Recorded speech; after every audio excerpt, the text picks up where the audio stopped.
I want to give you guys another indicator lesson, and I want to talk about the Bollinger Band and exactly, how they pan out on the chart. So I'm going to take you guys to the book. We're going to read on the Bollinger Bands really quickly, and then I'm going to take you to give you a visual on the chart. All right, so let's look for the Bollinger Band. So that's got to be like towards the back. Let's see, basic option strategies. Here we go. Using indicators for option trading. So we're going to go to the Bollinger Band section. All right. Let's see. Here we go.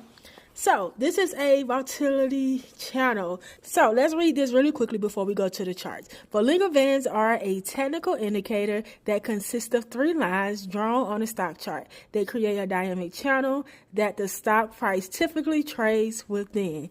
Think of it as creating a river or a road for the price. And I'm going to show you guys exactly on the charts why I have river or road, because of the way they initially look. So let's go to the charts. Reference that I put in my book where I said kind of reminds you of a river or a road is simply because of the way the Bollingers are made. Now, if you're looking at a river, it just usually depends on how you have it set up. It may come out white and blue. Like when I added mine, it was white and blue.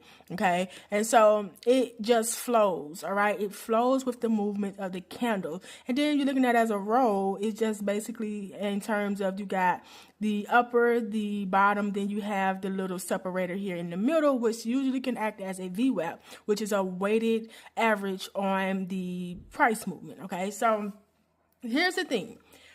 Like I said, it's a volatility.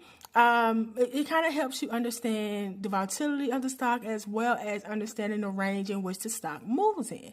But another way you can also use it is helping you catch a breakout that could be taking place with the stock. Okay, and a lot of times when you see the bands getting tighter and tighter, you see up in here, when it gets tighter and tighter, a lot of times you can expect a breakout to be incoming or a heavy move to the upside or downside.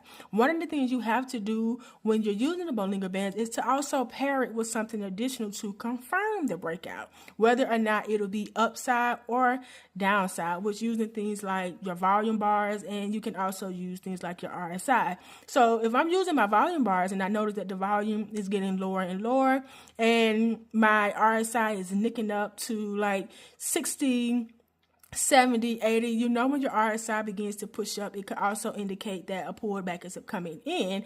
The volume is getting low, and then the bands are getting tighter and tighter. So you could possibly expect that breakout to happen to the downside. So I'm going to show you guys really, really quickly. I'm going to actually move this up to 7 so it can move a little bit faster.